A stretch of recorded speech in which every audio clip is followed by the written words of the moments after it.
If you're having a little trouble with the picture on the TV now, maybe you just need to adjust the tracking on your VCR.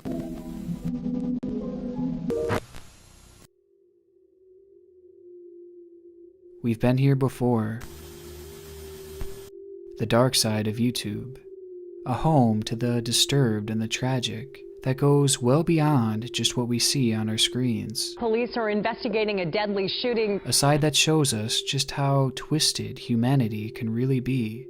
A side reserved by YouTube's darkest channels.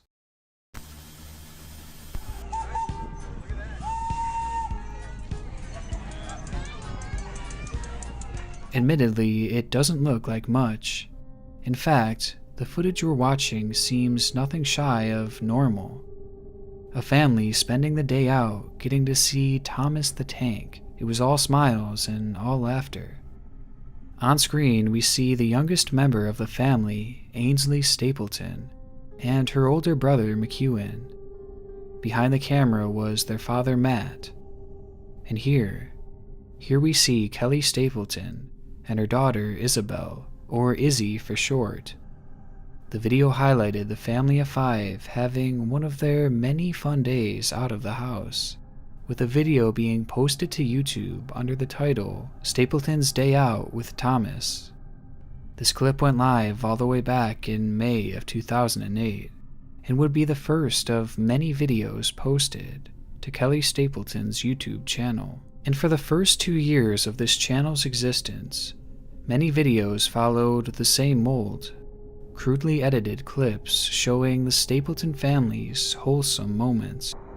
It's clear from these videos that the Stapleton family was a unit, even at times performing songs as a group together, and in many ways they all seemed like the perfect family.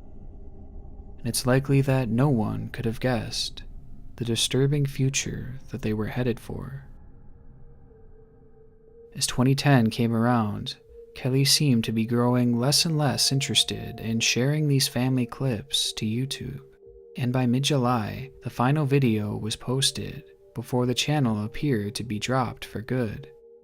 In the description, Kelly writes, "Mom and autistic daughter finally danced together. This dance project was years in the making."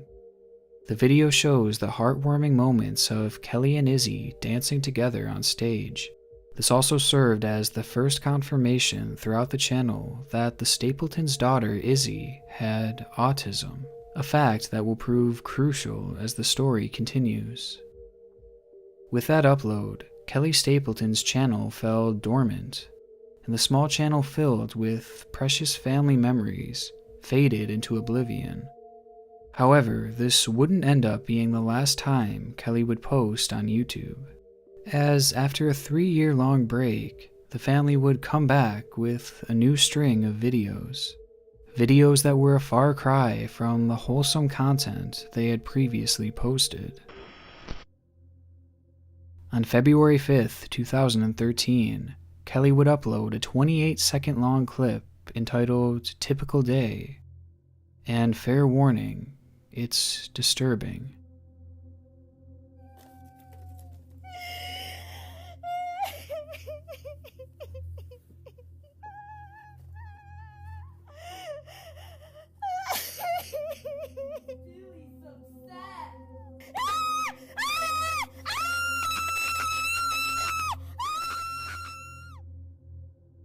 This video came as an absolute shock compared to the channel's previous content, as it seemed to show some kind of very real physical altercation, with Kelly clarifying in the description what was supposedly happening here. Kelly writes, "My autistic daughter is aggressive. She was agitated and pulled my hair, then hit me several times. I was in the process of calling my husband for help when I must have hit the record button. This video is what happened next." And though this video shows us a glimpse at how bad things had gotten, it was Kelly's blog that had all the details.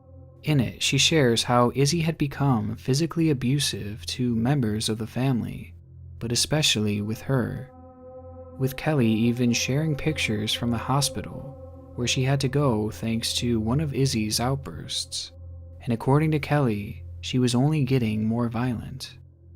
This was highlighted in the next video uploaded to the channel.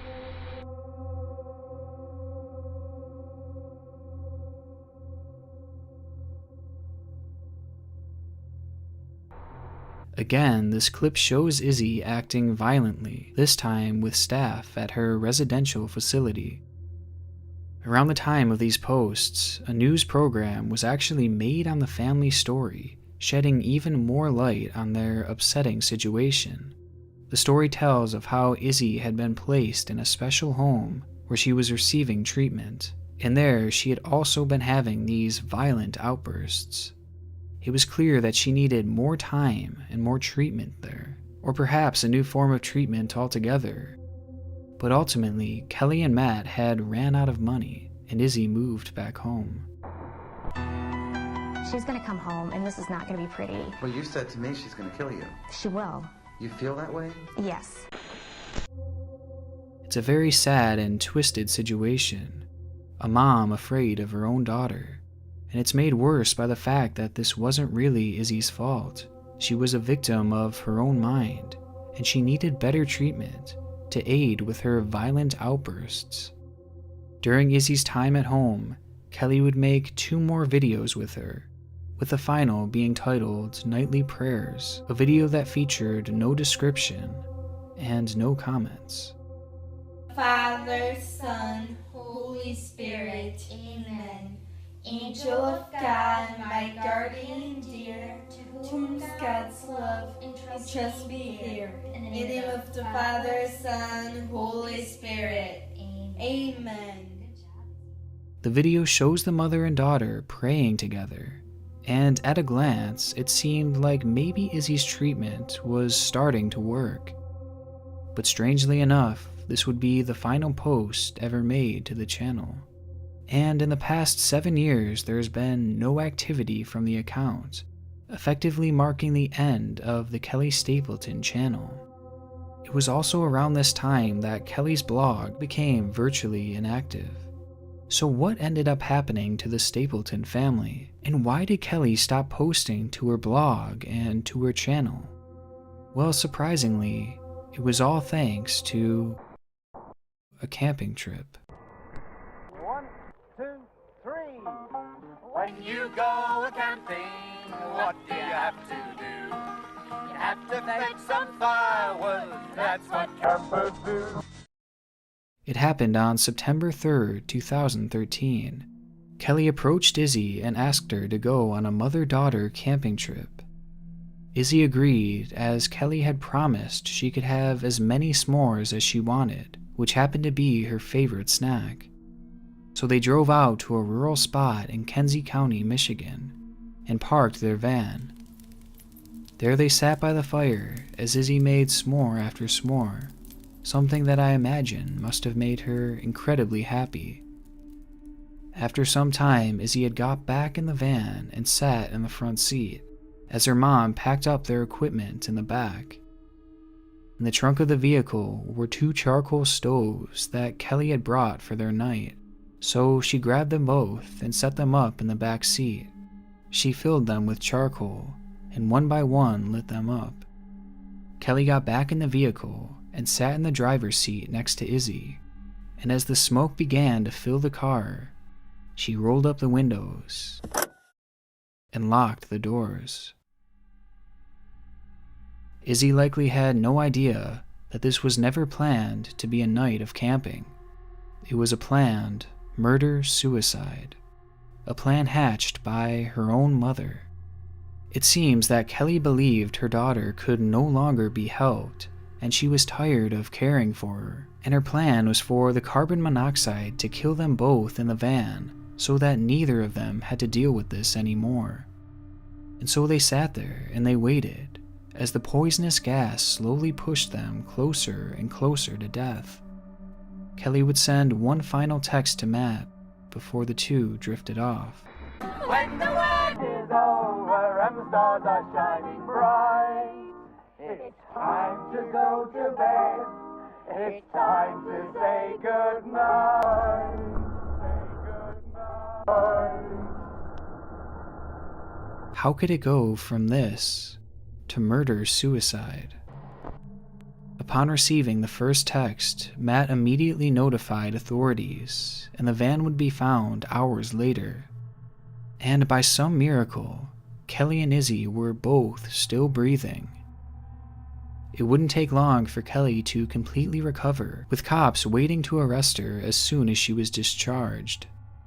But Izzy wasn't so lucky. The fumes had made her fall into a coma, but luckily, after 3 long days, she became responsive, suffering only minor long-term brain injuries. Today, Kelly is still serving time in prison, and Izzy has continued receiving treatment. And one of the most shocking parts of the aftermath to me was the public's response to Kelly. The comments on our videos are filled with overwhelming support for those who agreed with her decision to try and kill her own daughter, with one user saying, "I agree 100%, I would put that animal up, and you did absolutely everything possible. You should be proud of all you tried to do for Izzy and all you accomplished. I for one support you and understand why you did what you did." It's all very disturbing, and though the family was in a tough spot, they could have turned to foster care, group homes, new medication, or even just a new treatment plan. As in the time following the event, the family has been highly criticized for using a treatment plan that is known to cause agitation and anger. There was a lot more that could have been done, rather than murder your own child and rob her of the rest of her life. Kelly Stapleton's channel will forever serve as proof that there's more than what meets the eye. The family seemed perfect, but in reality, they were more troubled than most. This is a theme that I've seen throughout YouTube, channels who attempt to follow this mold. They make themselves look loving, caring, and perfect to cover up their true darkness. And typically, you can find these channels leached onto the most wholesome of genres, so that no one would suspect them, with family channels being the latest rabbit hole that I've fallen down.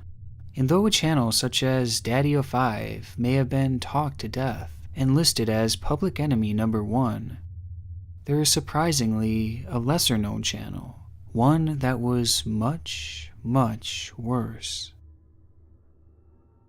Back in June of 2012, the first video was posted to the Fantastic Adventures channel, a channel that would feature a variety of kids-friendly content, mostly in the form of skits. The channel featured 7 children, all between the ages of 6 to 15, and behind the scenes it was run by their adopted mother, Michelle Hobson, who would orchestrate the skits, the editing, and the posting of the actual videos, along with her 2 older biological sons who also helped out. And when you see the content, it seems so similar to what so many others are doing nowadays, a family making goofy, lighthearted skits made for children. And much like many channels in this genre, it pulled an incredible amount of views. Throughout its lifespan, the channel gained over 800,000 subscribers and a staggering 250 million views. Young kids were absolutely loving this content, and parents likely viewed it as a wholesome family-run account. However, what many didn't know was that behind the scenes, a storm was brewing.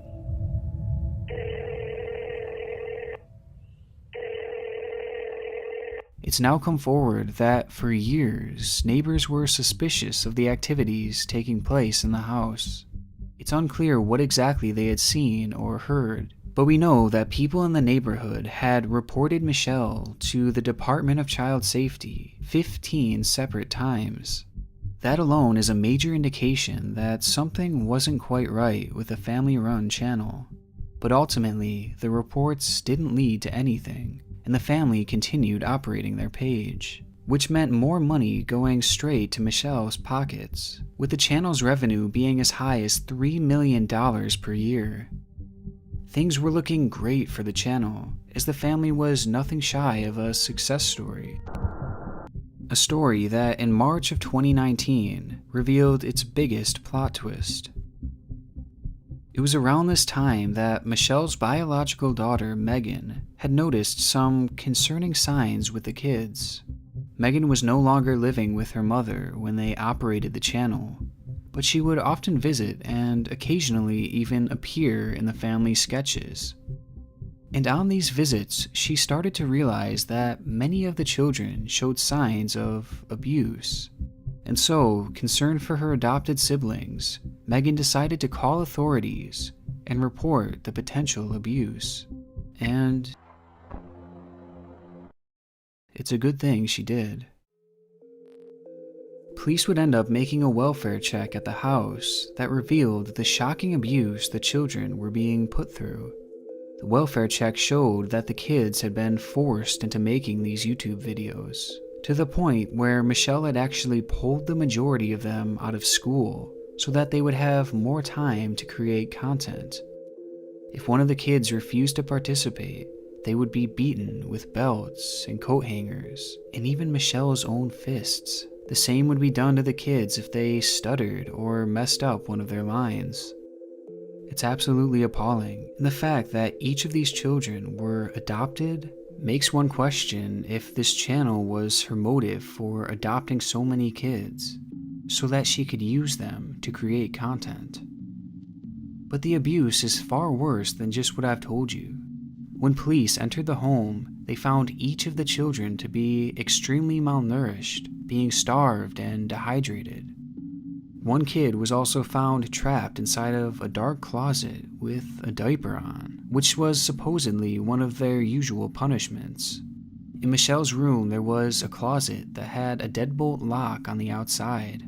The children would be put inside of there and locked in the darkness for days, without food, water, or even a place to use the bathroom. They would either have to go in diapers or on the floor. And all this was done if they were reluctant in any part of the filming process. And the punishments continue.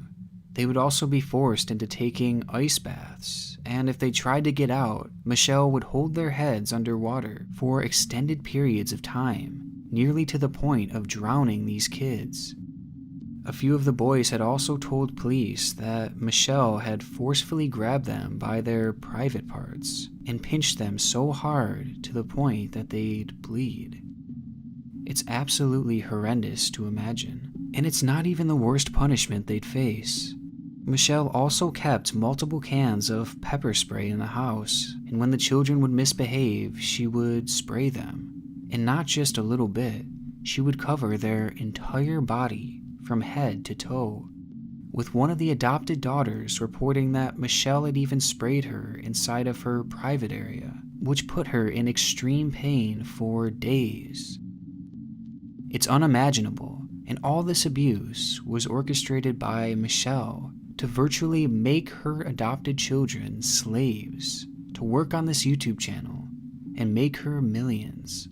This revelation instantly made this channel one of the darkest on the platform, with it being so twisted that YouTube ended up terminating it not long after the news had broken.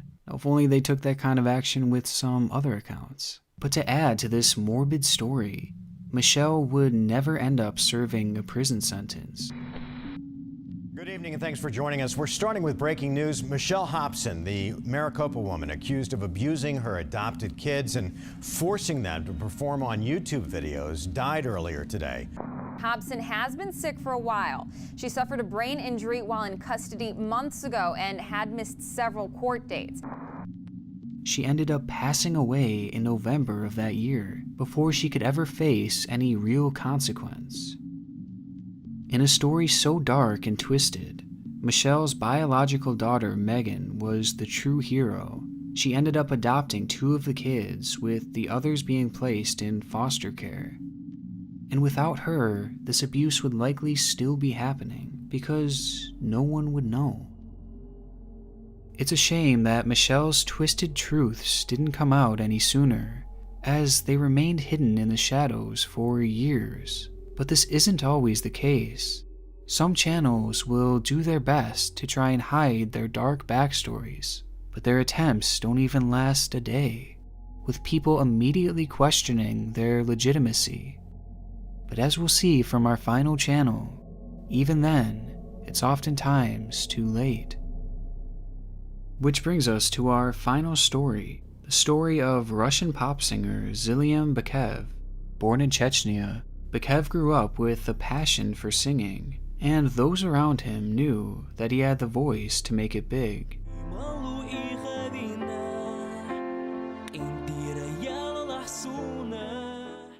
And by 2017, he had already managed to make quite a name for himself in the Russian music scene, scoring a number of hit songs. And all this was accomplished at the age of just 25, making it clear that he had an incredibly promising future ahead. A future that would take a sudden and mysterious detour in August of that year. On the 6th of August, Bakev had flown into Grozny to attend his sister's wedding. The special moment was a break in the never-ending grind to make it as a famous singer. But despite the time off, he would soon have to leave for Moscow to attend a talent competition. He would never make it there. Because on the 8th of August, Bakev went out to explore Grozny after the wedding and never came back, with his phone being shut off and all of his social media accounts being deactivated.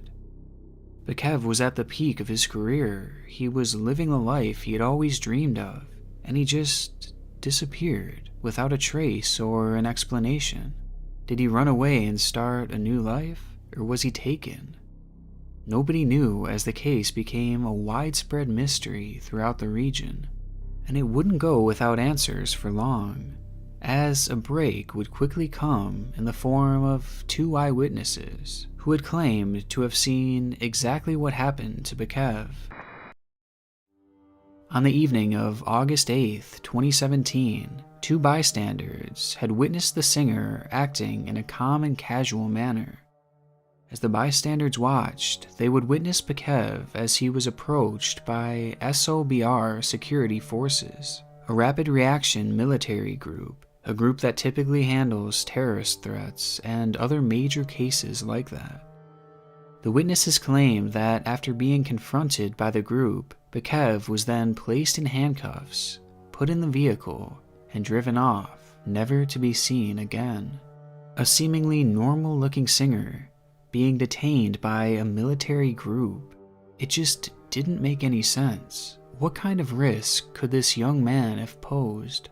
And even more strangely, in the days following the alleged arrest, the Chechen government denied these reports and stated that Bakev had not actually been arrested. All this despite the fact that the eyewitnesses were proven to be credible. So what's with the secrecy, and where did Bakev end up? Well, as it turns out, the young pop singer may have found himself in a concentration camp. It's a shocking idea, and without context, it certainly sounds crazy, but it might actually make sense. At the time of his disappearance, it was said that a shockingly high number of gay men had mysteriously vanished from the region, with many of their whereabouts still being unknown. Because of this, there were rumors floating around Chechnya that gay men in the country were being secretly abducted and held at concentration camps in the area, camps where the victims would be tortured in an attempt to either kill them or turn them straight. And as strange as this all sounds, it's actually true. We turn now to a story causing global outrage out of the Russian Republic of Chechnya. A coordinated government campaign to round up and eliminate gay men.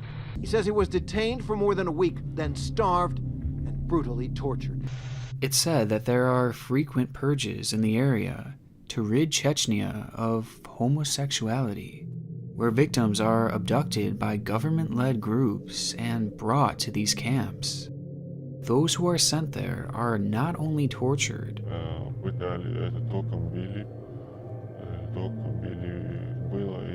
but oftentimes forced into straight marriages, or even into killing themselves.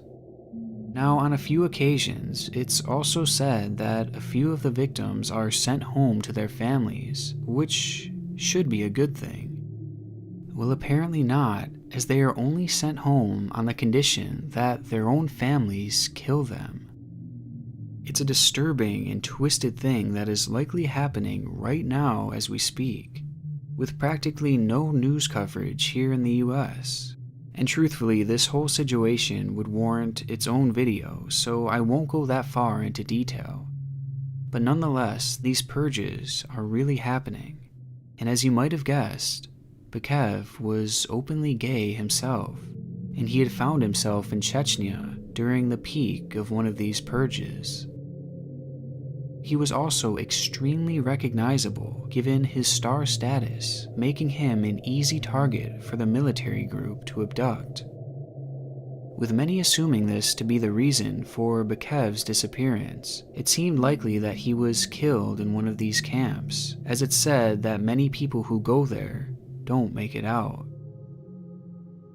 Now, though this story is incredibly dark, you may be wondering, what does this have to do with YouTube? As after all, the singer didn't even have his own channel.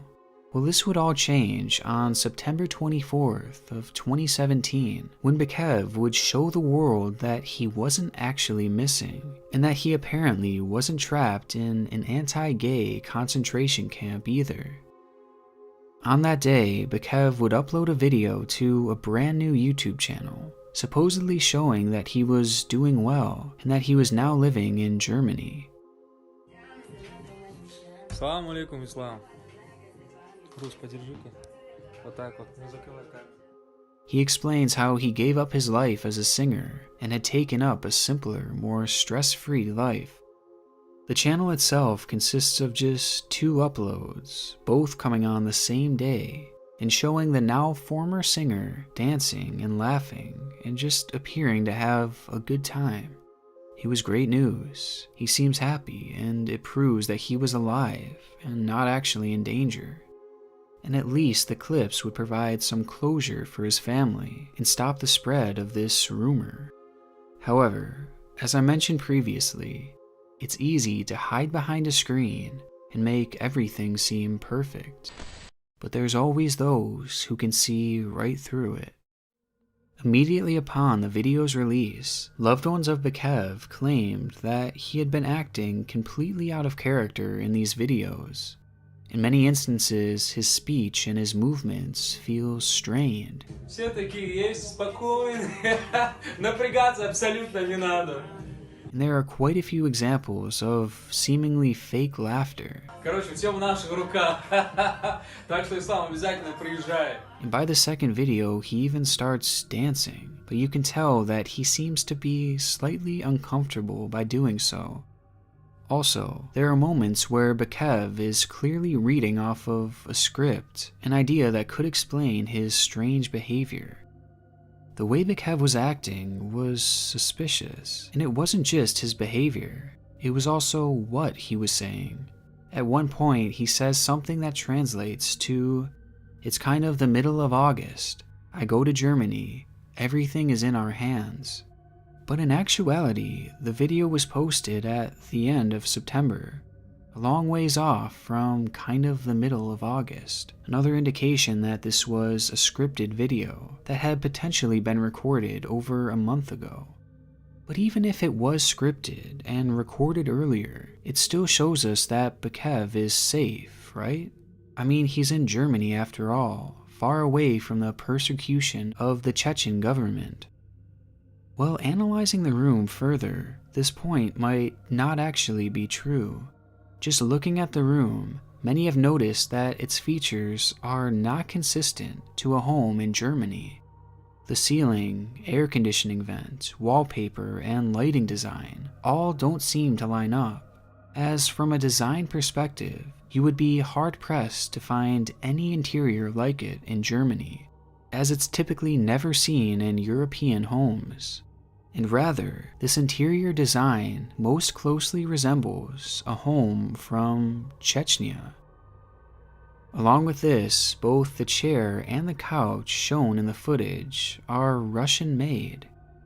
So between the bad acting and the seemingly off location, it's clear that something suspicious is going on here. a notion that may actually have been confirmed by an energy drink. In the clips, we see a bunch of drinks out on the table of where Bekev is sitting, with one of them being a bottle of Drive M7 energy drink.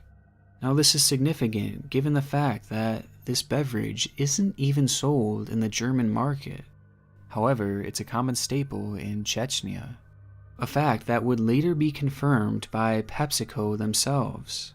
And many have also pointed out that the other drinks on the table are clearly not German as well. With this information coming out, it's all but been confirmed that these two videos that supposedly show a free man are completely fake.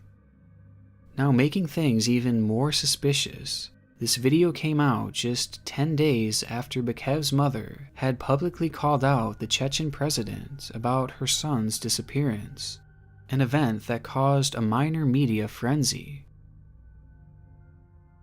With all this said, it seems highly likely that Bekev was forced into making these videos by Chechen authorities in order to calm the public's suspicion. And there's a disturbing note to consider if this is true. Remember when Bekev said it's kind of the middle of August, despite the video being posted in late September?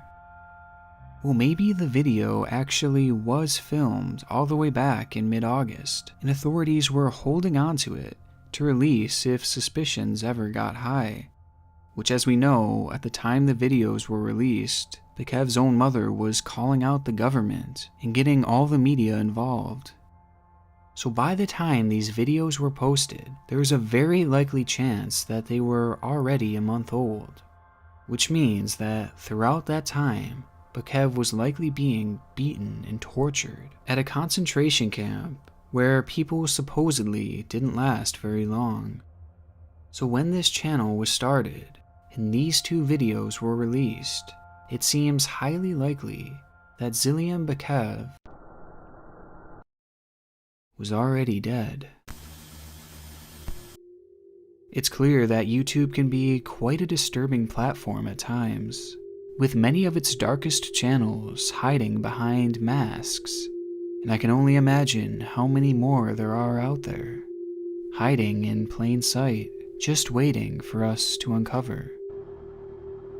I want to give a special shout out to my gold tier patrons, as well as my god tier patrons, Eduardo, Lacey, Michelle Scaraccio, and Nathan Backus. Thank you so much, guys, and I'll leave a link down below to my Patreon if anyone else would like to join.